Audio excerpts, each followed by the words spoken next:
Hello, for the fourth Sunday in Ordinary Time, using the first reading in the Gospel, Luke 4:21 to 30, and the first reading, Jeremiah 1, verses 4 and 5, and verses 17 and 19. And it deals with Jesus, the real Jesus. The question I ask myself, and I ask you to ask yourself, is do you believe in the real Jesus? Well, this gospel reading, some people have referred to it as the great reversal. The reverse of things, what you would think would happen, didn't happen, and what wouldn't happen, did happen. And it deals with Jesus in his hometown in Nazareth. And these people, you would think that the people, the special people, would accept Jesus, and sort of the lowly people wouldn't. So the learned and the clever and the religious, insightful people who knew the prophets, that they would totally accept Jesus, but they didn't. The people who knew Jesus from his childhood and would have the best insights into Jesus, and that they would suck up to Jesus and love Jesus and his message. But here in the gospel, they want to kill him and throw him over the hill. Just the opposite. And these people here, in Nazareth, he says, we don't understand those people over in Capernaum who don't even know you. And they just think your statements are wonderful and your insights are terrific. We know who you are. We know you're the son of Joseph and Mary, the carpenter's son. Don't give us that stuff. I always say that about my brothers. I go and become this great priest or learned person in theology.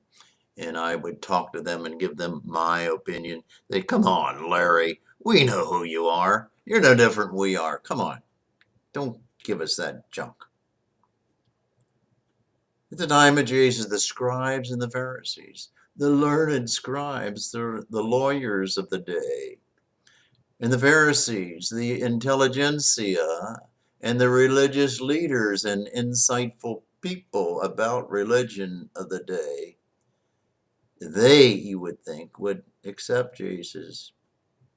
And they didn't. They too talked about, let's kill this person. No, who really was open to it? Well, the poor, the sick, the lame, the crippled, the mute, they seemed to be open to Jesus.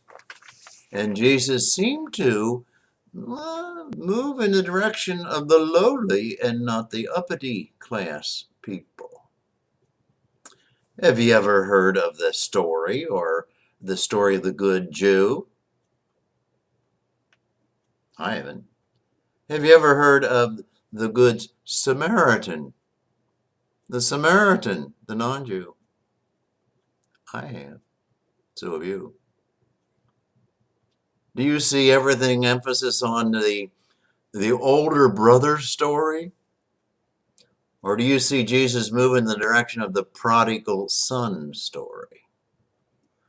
The one who was wild child, squandered the family money, lived with prostitutes, the sinner. Have you ever heard of the prodigal son story? Oh, I'll tell you one you probably haven't heard about, maybe. The Syrophoenician woman.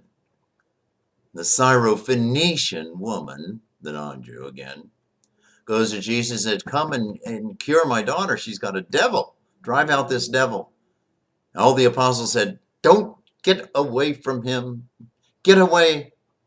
And Jesus seemed to be more interested in the Syrophoenician woman than he was his disciples.